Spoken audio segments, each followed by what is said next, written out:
Na-yoon's only goal is to help her quiet friend confess her love to the band's drummer, until Seol, the popular vocalist with a smug smile, inserts himself into the plan. She planned the confession, and he hijacked the story. Back in May, during a school performance, Seol takes the stage as expected. But what catches Che's eye is Tae, quietly holding it down as the drummer of the 3 Days band. That's when it happens. She falls for him, hard. Months pass, and the feeling doesn't fade. Now, determined to help her friend end this long stretch of one-sided affection, Hwang Na-yoon prepares to carry out a plan. She walks over to the boys and casually asks Tae if she can speak with him for a moment about their programming assignment. But before anything moves forward, she catches Seol watching her. His stare lingers and she quickly looks away, silently wondering why someone that good-looking wouldn't at least try to keep his gaze a little more modest. As Tae stands, he blurts out that he's planning to retake the class after getting a D. Just as he's about to grab her by the arm, Seol reaches out and stops him, placing a hand on his. He says they should let him join in the conversation. To Na-yoon's surprise, he also mentions that he's taking the same class. Still focused on her mission, she nods and suggests they talk outside. Earlier, while Tae and Seol chat about their band's performance, Yoon Jung-ni, seated beside them, points out that this is the first time since the formation of 3 Days that a first year has become the lead vocalist. She shares how Seol's popularity has soared to the point where nearly everyone in school knows who he is. Tae reacts playfully, accusing her of favoring Seol again and making him feel ignored. Yoon Jung-ni assures him she's well aware of what he's good at too. Meanwhile, at a different table, Na-yoon urges Chai to stay calm. Chae pleads with her to follow through with a request she made earlier. Taking a moment to breathe deeply, Na-yoon finally agrees. It's revealed that Chai Ah has been quietly harboring feelings for Park Tae-hoon for the past 6 months. Na-yoon, however, struggles to understand the attraction. To her, Tai seems plain, especially when compared to someone like Seol. As they step outside, Na-yoon quietly wonders how she'll manage to separate herself from Seol. The plan was simple. She would start a conversation with Tai outside the bar, creating a natural moment for Chae to appear. Then, she'd make up an urgent excuse and ask Tae to escort Chae to the Sunway station. However, things don't unfold as easily. Seol, still not catching on, questions whether she chose Tae as her partner for the assignment. He presses further, asking what exactly is wrong with him. He reminds her that he received an academic warning last semester. She calmly acknowledges that she's aware. Still unsatisfied, Seol continues, pointing out that it doesn't make sense for the school's top student to partner with someone flagged academically for a team project. Inwardly, Na-yoon reflects on his confrontational style. Thinking that he must have picked computer engineering for a reason, he argues like a professional. She starts to suspect that his persistence might not be about the project at all. There's a rumor going around that he got a B+ in their liberal arts course last semester, which cost him a full tuition scholarship. Instead, he only received half, while she secured the full one thanks to her straight A+ grades. Even with that, Seol remains determined to understand why she chose Tae. Fast forward. Na-yoon and Seol are being intimate, and it is her first time. It's their first kiss, first relationship, and first love. And she believes it would be her last love. She watches him silently for a moment, struck by how he resembles a fairy tribe's strikingly handsome leader. Just as she's about to speak, Seol breaks the silence, calling the moment crazy. She quietly wonders what kind of emotional calculation led him to that response. Their eyes shift to Tae, and Seol suddenly asks if she has feelings for him. Caught off guard, Na-yoon doesn't get a chance to respond before Chae walks up to them. Na-yoon introduces her as a friend from middle school and mentions that she's a first-year student in the Department of Western Languages and Literature. Chae subtly nudges her to act quickly regarding Seol. Taking the cue, Na-yoon abruptly asks if Seol wants to get ice cream. He questions the sudden offer, and she casually explains that her mouth feels dry after the spicy stew. He agrees. Tae offers to join them, but Seol tells him to stay back with Na-yoon's friend, promising to bring some back. Inside the shop, Na-yoon thanks him, and they each choose an ice cream, pay, and head out. Sitting by the roadside, Seol brings up her earlier action, admitting it surprised him.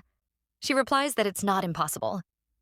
He points out her sensitivity about grades, saying it's strange that someone like her would pair up with a student who received an academic warning.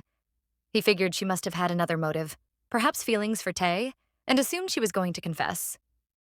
Na-yoon reacts in shock, and Seol teases her, laughing and asking why she's blushing. He insists it's not that far-fetched. Then, with no hesitation, he confesses that it was the reason he followed them outside. He didn't want her to confess to Tae.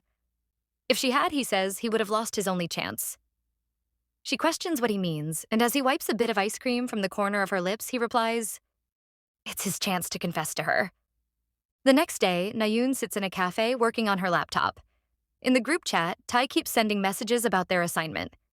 Seol eventually tells him to stop and suggests waiting until Na-yoon replies, assuming she's busy.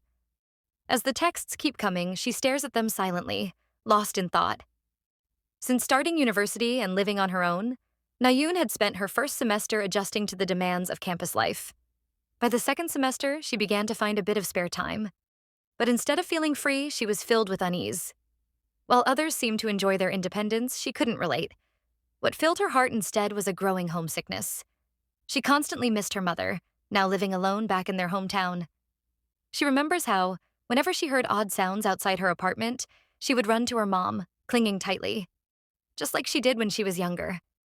She recalls a painful moment when her mother was told to abandon her for safety, but refused.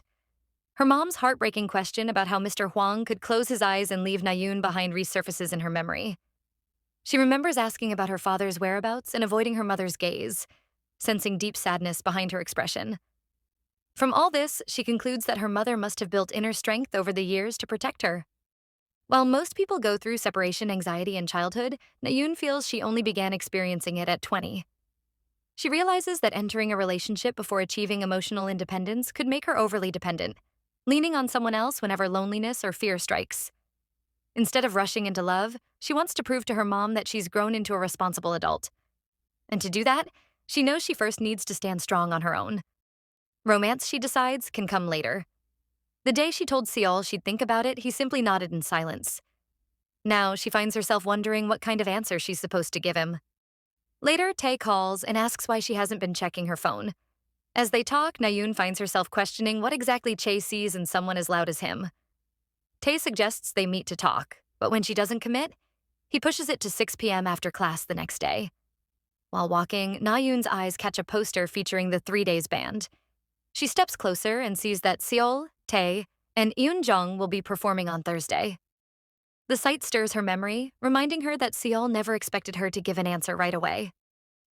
Not long after, she walks into a cafe. And there he is, already on a call. Feeling awkward about being alone with him, Na-yoon decides to wait outside until Chae and Tae arrive. But Seol quickly spots her and waves. She approaches and takes a seat across from him. He looks cheerful, and she finds herself wondering who he's speaking to on the phone. Her question is answered when he ends the call by saying, "Dad," and then apologizes for the wait. Turning her head, she glances behind, wondering when the others will show up. But to her surprise, Seol tells her they're not coming. She questions him, reminding him that they promised to meet her there. He casually explains that Tae, who just got a girlfriend 5 days ago, is too caught up in the excitement to bother. Na-yoon argues that Chae would show up even if Tae didn't, but Seol shoots that down too, pointing out that expecting a Western languages major to show up for an engineering team project was a flawed assumption from the beginning. Moments later, he mentions that he's hungry and suggests they grab something to eat. She considers proposing they eat separately, but before she can, he starts listing meal options. Seol looks at her and comments on how pale she seems, then jokingly asks if Tae is draining her energy. She wonders why it has to be Tae, and admits silently that Seol is the one exhausting her. When he asks directly if he's the reason, she brushes it off and suggests they go. As they walk, she becomes aware of her racing heart. The possibility that she might be starting to like him unsettles her. Just then, he bursts into laughter. When she asks why, he says it's because someone suddenly looks very transparent. He keeps offering her different food choices while she tries to pick, but she senses something is off. There's an error somewhere, yet she can't quite place it. Finally, she blurts out the question on her mind. Why is he doing this to her?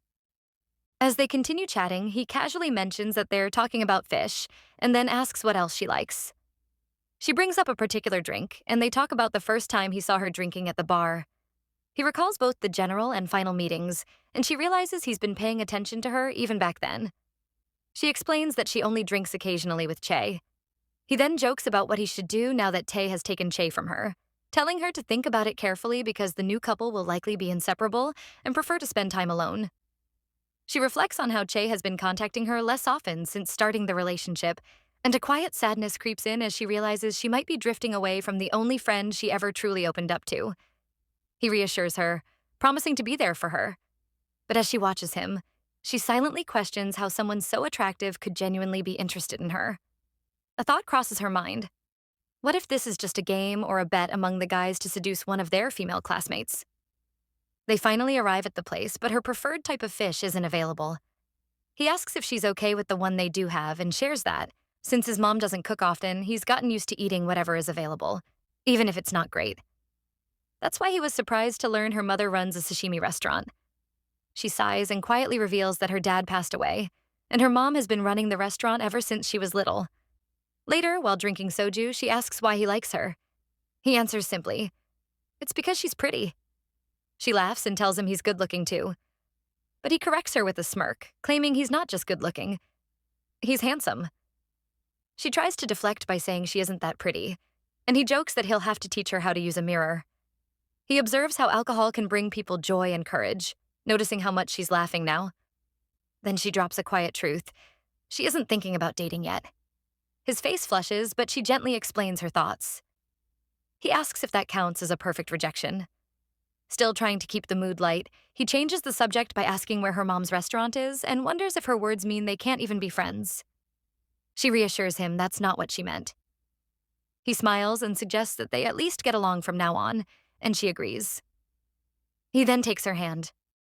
A bittersweet feeling rises in her chest as she thinks that maybe when she's older and has more life experience, she'll regret not accepting his feelings. But for now, she knows the memory of this night, and of him, will remain in her heart as something gently radiant. After they eat, they walk down a slightly dim alley. The atmosphere reminds her of that night. Just like before, Seol escorts her all the way to her apartment. When they arrive, he silently watches as she heads to her room. She slips inside and gives him a quiet update. As he turns to leave, he suddenly glances back. Without understanding why, she instinctively hides from his gaze. Since then, Seol keeps appearing in her dreams, chatting with her at the bar, locking eyes with her while singing, waving at her, even showing up holding her favorite fish. But in real life, he's nowhere to be seen.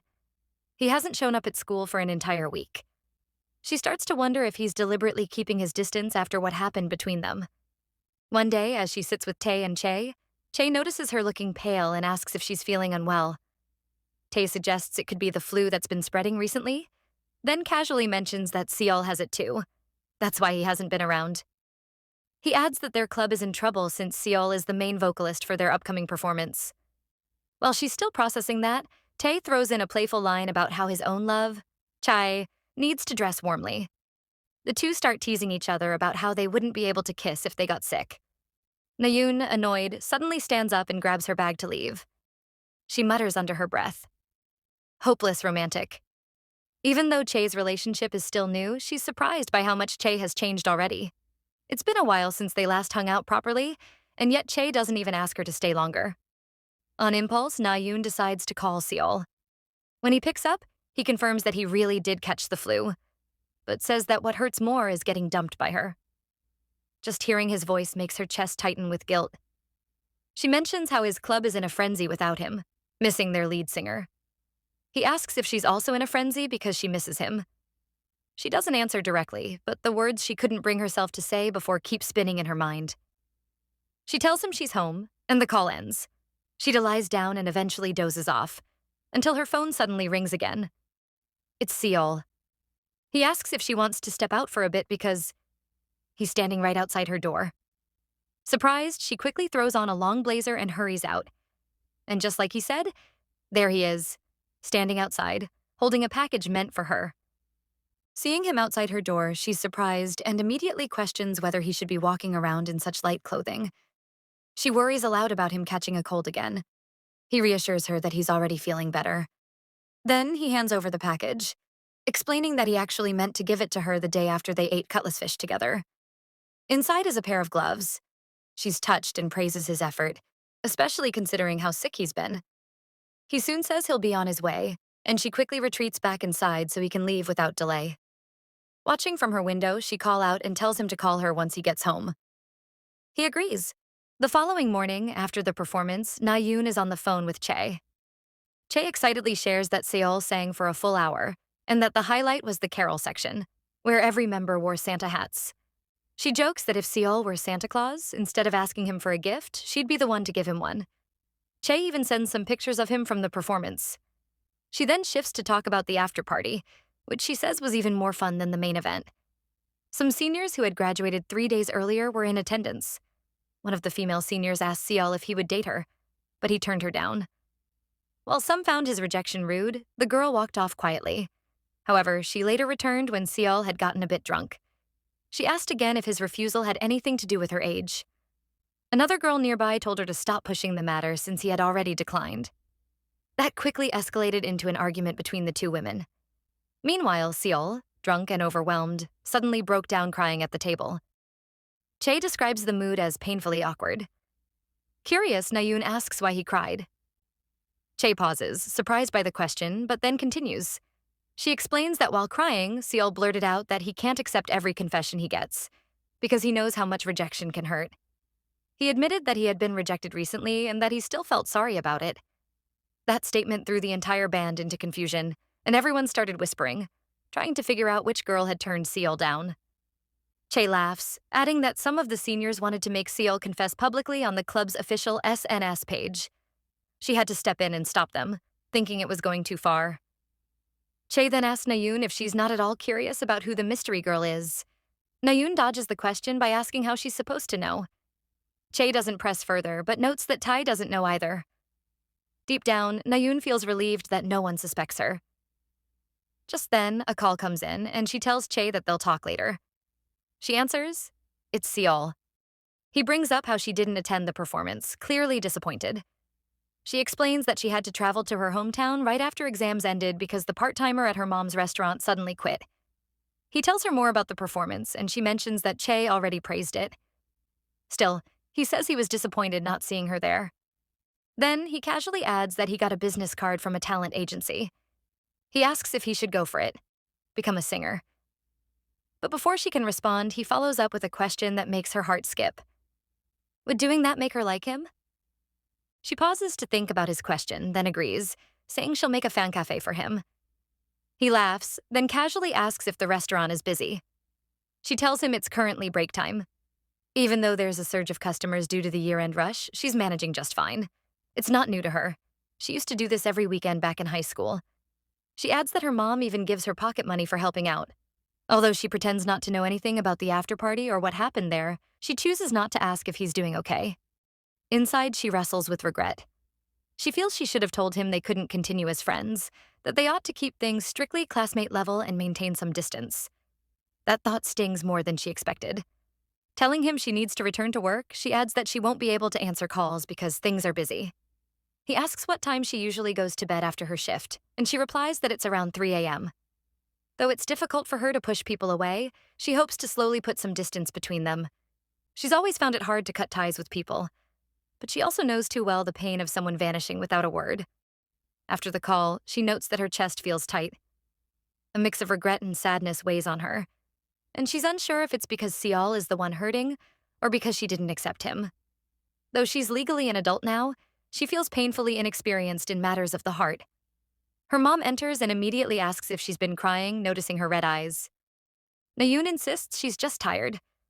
Her mom offers to let her rest for the evening. She and her aunt will handle the dinner shift. As she stands, Na-yoon mentions that today's reservations are double what they had yesterday. Deciding to stay and work, she pushes through.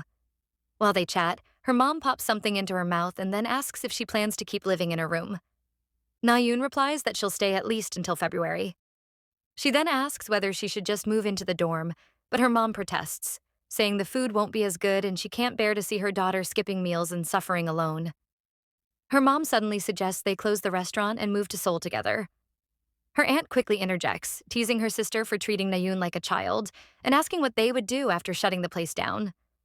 Na-yoon feels a twinge of guilt for the money she spends on rent and other expenses. She doesn't want to add to her mother's burdens, which is why she's refused to upgrade to a better dorm room. She reassures her mom that her current place is fine. Plus, it's close to the engineering building. Her mom gives her a light smack on the butt and tells her to speak up if anything ever happens. They laugh and joke around for a bit before getting back to work. That night, Customers keep flooding in nonstop until 1 a.m. As soon as she arrives home, she crashes onto her bed and falls asleep immediately.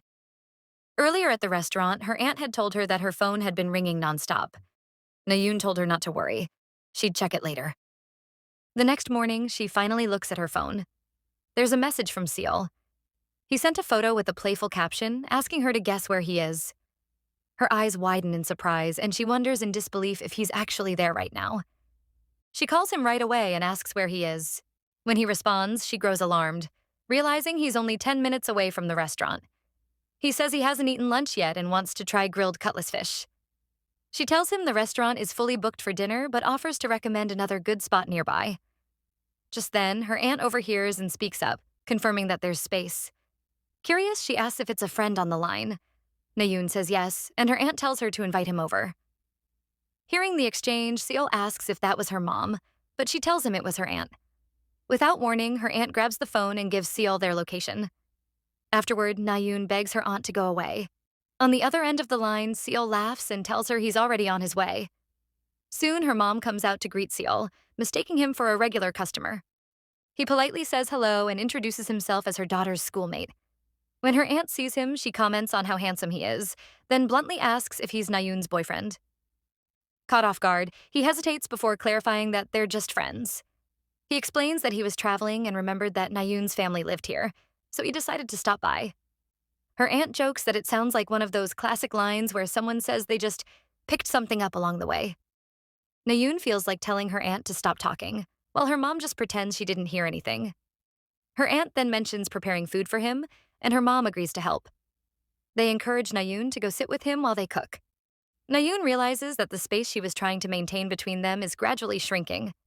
He compliments the place, saying it's really nice. She pours him a glass of water and then asks directly why he came. He replies that he was worried, just in case something bad happened.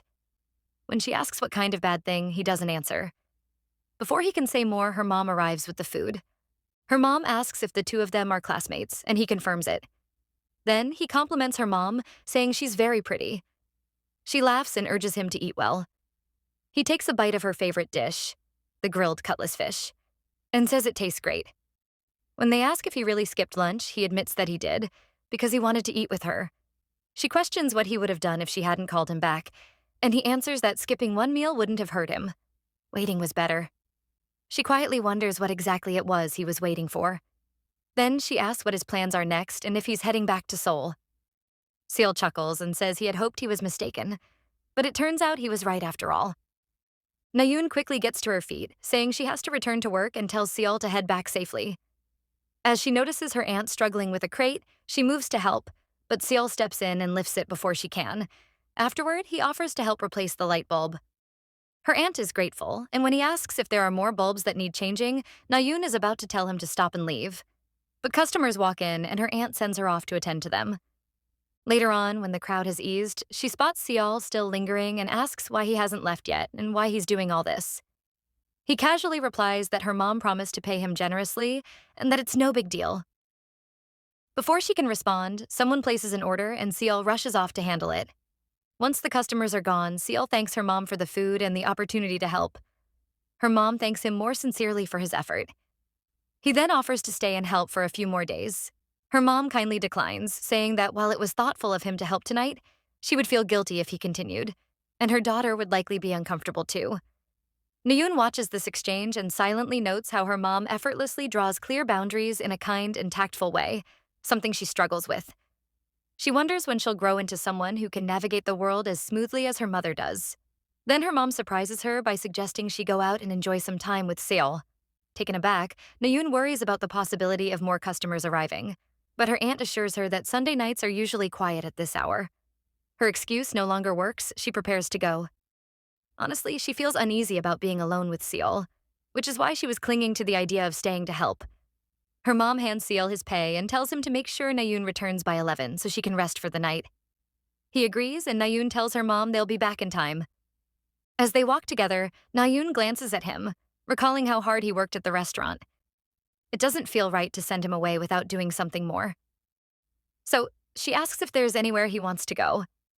He says he'd like to ride the cable car. They get in and sit across from each other. Before long, Seol brings up the elephant in the room. He asks her to confirm if she was really thinking of cutting off their friendship. She admits it, and he says that's why he came without any plans. He wasn't sure what to do if she truly didn't want to see him again. Na-yoon explains that she had intended to take her time to sort through her feelings, but before she can say more, tears slip down her cheeks. Seol notices and gently asks why she's crying. He warns her that if she keeps crying, he might start thinking differently again. He then asks if she's crying because she feels sorry for him, and if so, whether he should make her feel even sorrier and use that against her. Then, almost to himself, he confesses that he feels like he'll keep becoming a bother to someone who's always been kind.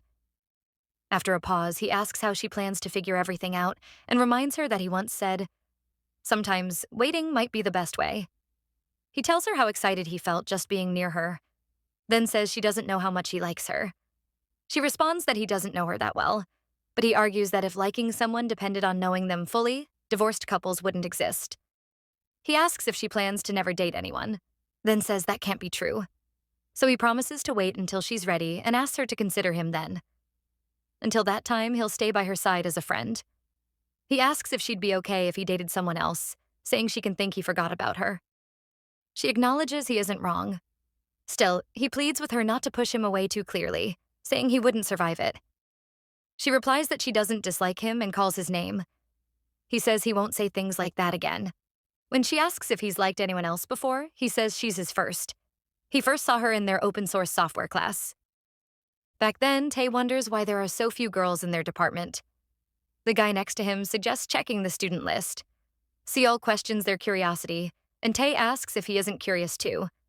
Seol says he is, but prefers to meet people naturally. Tae complains about the gender ratio and hopes there is a department goddess. Seol recalls rumors about himself. How he couldn't get into medical school, though he chose engineering by choice. How people say he made girls cry and inherited his looks from his mother. He avoided dating those who confessed, thinking it'd bring trouble. Though admired, he felt objectified and just wants to start fresh in university, free from labels. Tae repeats his question. Kim, beside them, says Seol would research thoroughly before dating, unlike Tae. Tae argues Seol just relies on his looks. Seol chooses silence. They then stumble on Na-yoon's photo. They admit they haven't seen her before and comment that she looks strangely pretty. A girl nearby says she has the vibe of a ghost girl from a scary story. Tae imagines it and agrees. Just then, Na-yoon walks in, passing by Seol. He notices the scent of soap coming from her. He turns to look at her. Their eyes meet, and he greets her, but instantly feels it was a foolish way to say hello. The lecturer arrives, ending the moment. Later, Tae says he needs a good final score. Kim suggests teaming up with Na-yoon, noting she's top of the class and does well on her own, so he could ride on her efforts. Meanwhile, Seol asks Seo Moon-young for Na-yoon's number. She questions if he wants to team up too, saying he's the 20th person to ask. She suggests he talk to Na-yoon directly since they share a few classes. He denies this and says he just wants to tell her to avoid people trying to use her. Moon-young asks who he is to say such a thing and points out that Na-yoon knows how to handle herself. Seol replies that she's smart, just quiet. He simply wants to help her escape biases, though he realizes she sees the world very differently from him. Moon asks if he's close to her. He says no. She mentions she's just the class rep and questions why he's getting involved, warning that his popularity could affect Na-yoon's daily life. Just then, she announces the professor's arrival, but Seol heads off to play guitar, wondering if his concern for her might actually mean he likes her. Back in high school, he enjoyed band activities, but never intended to continue in college. He once told his dad that music was just something to boost his student record and relieve stress. When his dad asked if he was giving up something he loved, he answered that he hadn't truly given it his all. His dad, seeming to understand, comforted his pride and encouraged him to find his own path. Seol remains thankful for that. In the music room, Tae claims that about 30 girls have confessed to Seol, all of whom he rejected. Annie observes that guys like Seol only date when they meet someone they genuinely like. She says he's not swayed by popularity, but lets his personal values guide his relationships. He prioritizes quality. Tae asks what she thinks about him, and she says he seems easygoing but has too much pride to confess first. She predicts he'll date the first girl who confesses to him, while Seol would overthink before confessing to someone he truly likes, meaning he'll likely only date someone he confesses to himself. After exams, Seol spots Na-yoon at a bar but doesn't approach her. He trails behind and watches her chat with a friend outside. When someone calls his name, he waves and walks off, lost in thought.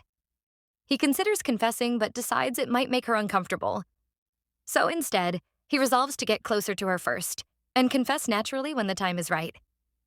Seol ends up praying desperately, hoping he can one day be on the same page with Na-yoon. After that moment, he starts watching her more closely in class and begins frequenting the library, hoping to catch a moment alone with her. At a bar gathering later, his attention stays locked on her.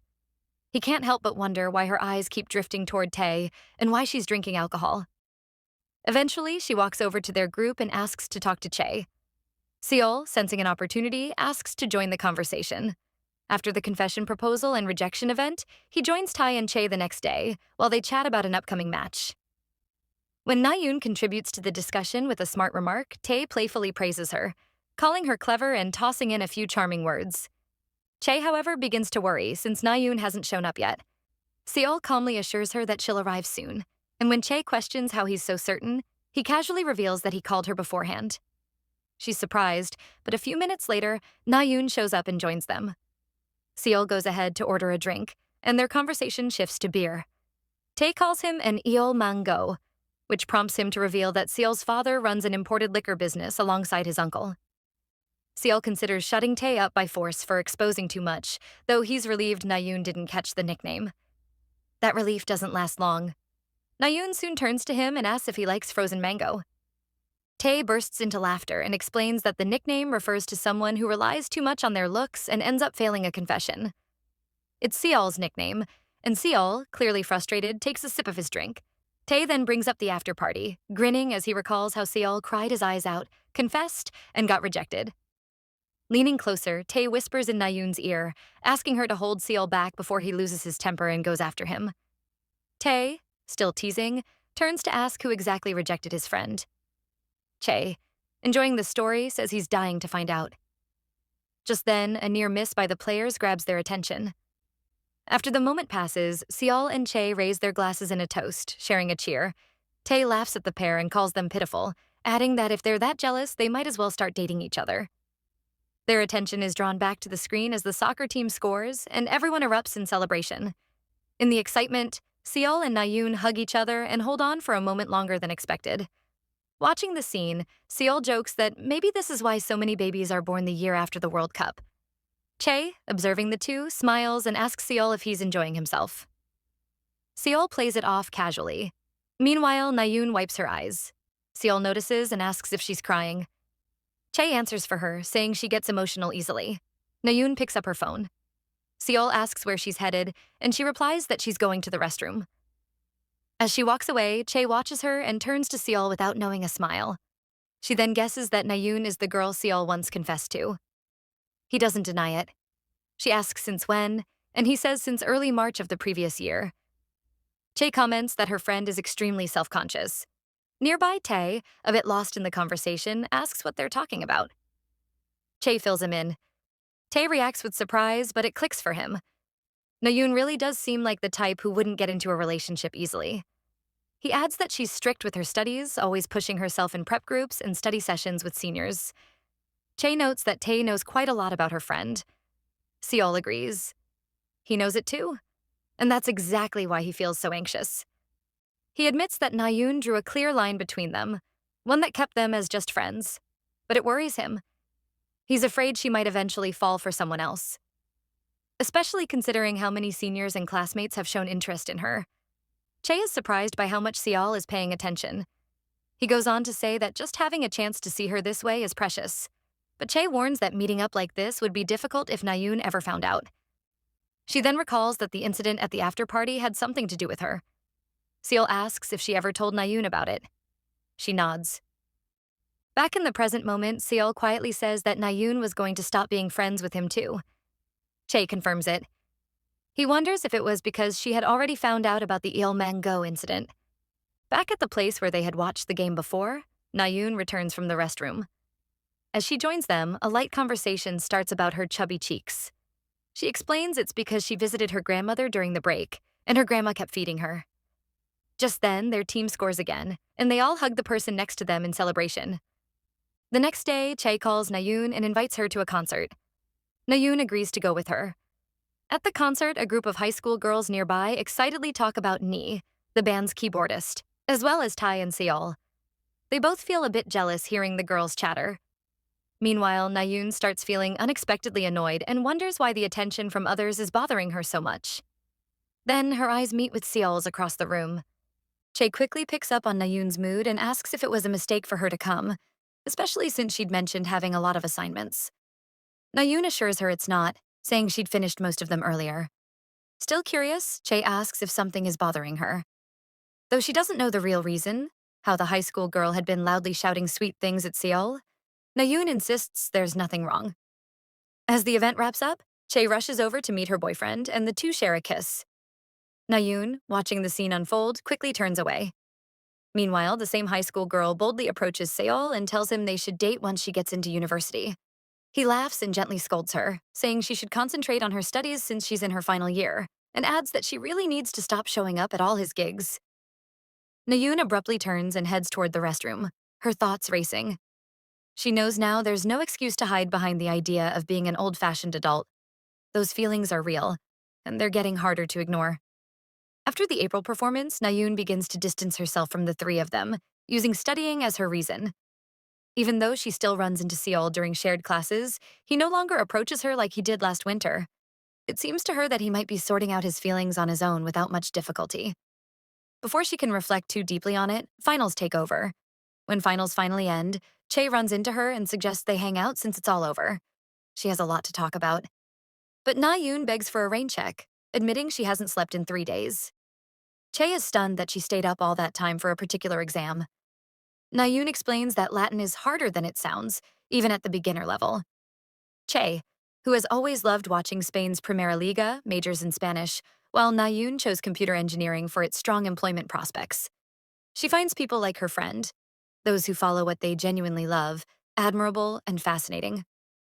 Once again, she's struck by how little of her own preferences played a part in choosing her path.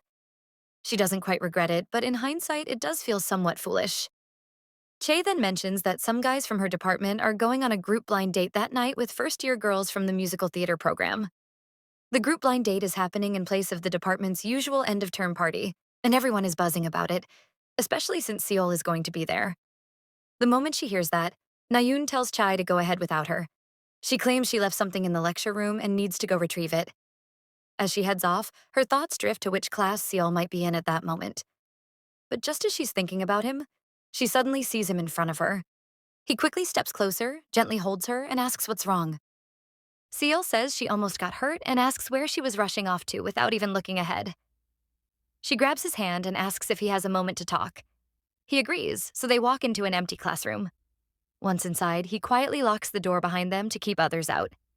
She looks at him and asks him not to go to the group blind date. He looks surprised and asks why. She explains that a lot of people end up dating after those events. He replies that it's not just about that some people go simply to meet new people, expand their network, and relax after finals. She nods, saying she understands. Then she adds that Tae isn't going. Seol replies it's because Tae already has Chae.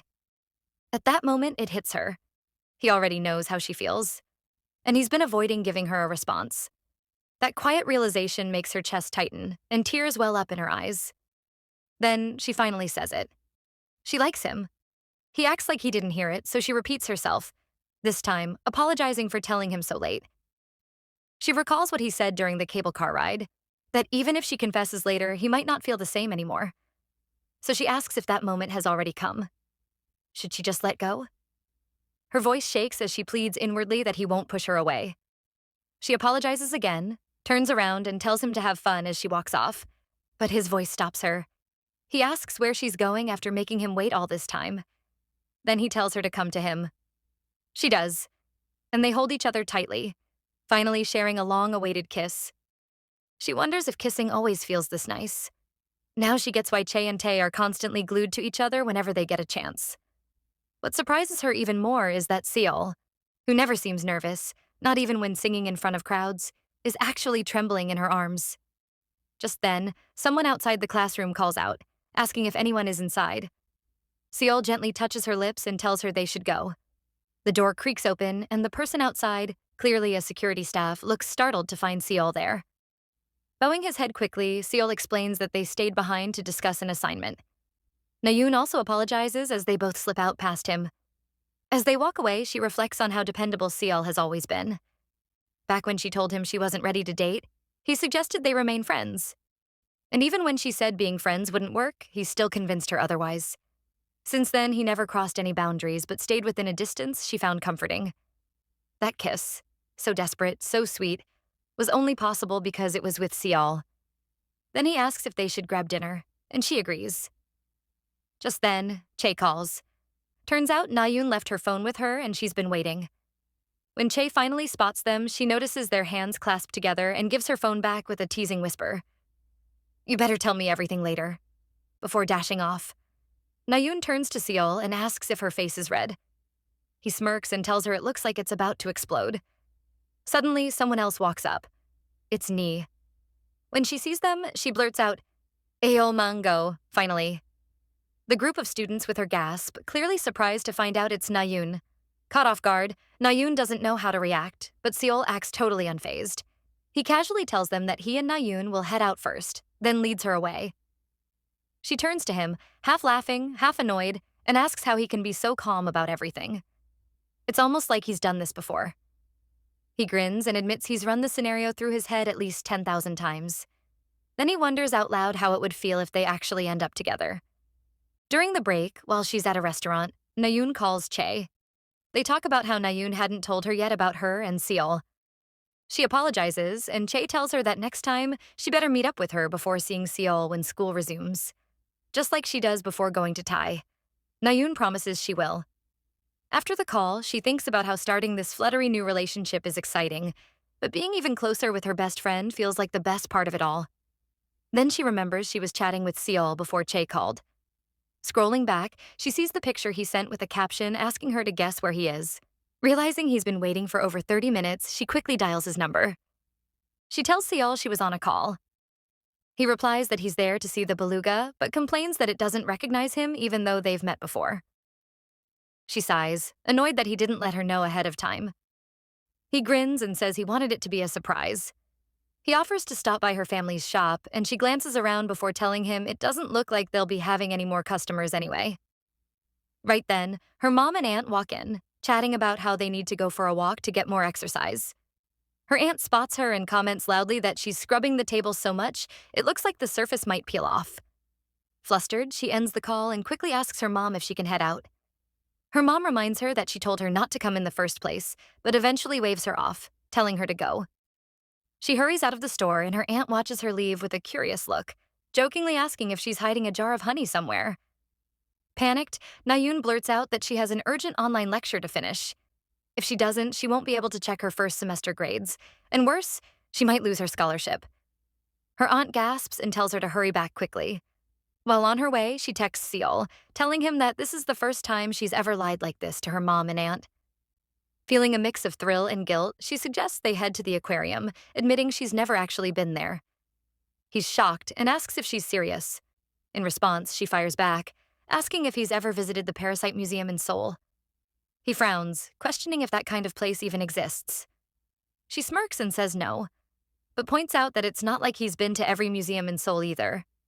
He chuckles, calling her out for being oddly extreme for choosing a parasite museum of all things. She tells him she just wanted to say something he probably hasn't done, but to her surprise, he says he's actually been there. His uncle lives nearby. She stares at her phone in disbelief. Then, unexpectedly, he tells her that he misses her. Her heart skips. Soon she arrives and finds him waiting on the second floor. The moment she sees him, she points at his head and asks what he's wearing. Did a shark bite him or something? He grins, places the same shark hat on her, and says it should bite her too. Then, they kiss. He pulls back just enough to tell her that he felt like he was going to die from missing her. They fall into another kiss, and she melts into it. A strange peace wraps around her, unlike anything she's ever known. Until now, her mother was her greatest source of strength. The security her mom gave her helped her grow even in a rough world, by forcing her to build up a sensitive and well-guarded defense. But the warmth Seol gives her, the deep sense of comfort, the quiet feeling of being entirely safe makes her feel bold, free, light in a way she's never felt before. He teases her a little, then suddenly declares that she really loves fish, especially raw, and that it tastes the best. She frowns at the dramatic buildup, asking what on earth he's trying to say. He smirks and tells her to stop looking at him like he's the tastiest one in the room, even though there are plenty of actual fish around them. He pulls her into a back hug and softly suggests they go see the penguins next. She agrees with a light smile, teasing that it's not like she can cook and eat him. He grins and shoots back that she has no choice. She'll just have to be eaten raw by him. Then he grows curious and asks about the meaning of her name. She explains that Na stands for graceful, and Yoon means beautiful. When she flips the question back to him, he says Seol means to give, and Woo means excellent. But then he smirks and adds that Seol has another, cheekier meaning. Something about being excellent at getting it up. They stroll together, pausing in front of one of the tanks. As they observe the fish swimming lazily past, he comments that these ones bite if someone messes with them. Then, with a glance her way, he adds that they're kind of like her. She bites the moment someone touches her lips. Before she can respond, he leans in and kisses her again. As they continue wandering, a familiar voice calls out, "It's Yoon-gyeol." He looks surprised to see her and asks how long it's been. Seol answers for them, saying it's been about a year and a half since high school graduation. Yoon-gyeol nods and compliments Na-yoon, clearly impressed. Curious, Yoon-gyeol asks if she came with a friend. Noticing the look on his face, Na-yoon replies that Seol is her boyfriend. Seol simply smiles and greets him politely. Yoon-gyeol introduces himself, saying he used to live next door to Na-yoon when they were little and now lives just behind her place. He reminisces about carrying her around on his back as a kid, but admits it feels surreal seeing her with a boyfriend now. He then casually suggests they meet up again before she returns to Seoul. Na-yoon hesitates for a second before telling him that her mom doesn't know yet, so he should keep quiet for now. He laughs, teasing that Seol has already earned himself a future son-in-law pass just by his looks. He then tells her to say hi to his mom and aunt, but she quickly reminds him that her boyfriend is still a secret for now. He nods and waves them off with a cheerful, "Have fun."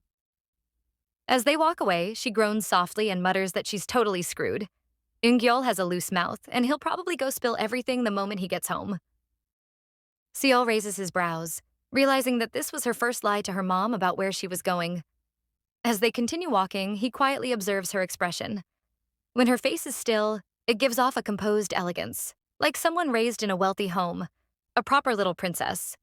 But beyond that, he sees her maturity, how deeply she's grown up inside. To him, Na-yoon is someone who had to mature quickly, someone who's had to stand firm in life. That mixture of strength and vulnerability makes her both admirable and a little heartbreaking. That's exactly why he wants to cherish her with everything he's got. He runs a hand gently through her hair. She looks up at him and asks when he is going back to Seoul. Seol suggests they take a short trip together once he returns to Seoul. Na-yoon lights up with excitement and immediately agrees. It sounds like a great idea. Then he brings up something else. How about having dinner at her mom's restaurant tonight? She pauses, asking if he's really sure. He nods confidently, reminding her that he's already met her mom once, but this time, he wants to officially introduce himself. He adds that her mom must have been so anxious after sending her precious daughter off to Seoul, so it's only right to reassure her that he's been by Na-yoon's side, taking good care of her. She gazes at him thoughtfully, then admits she was actually worried it might feel like too much pressure. But he just smiles and says he can handle that kind of pressure all day. Still, he asks if they should give her mom a heads up. Na-yoon shakes her head and says it's better to just show up unannounced.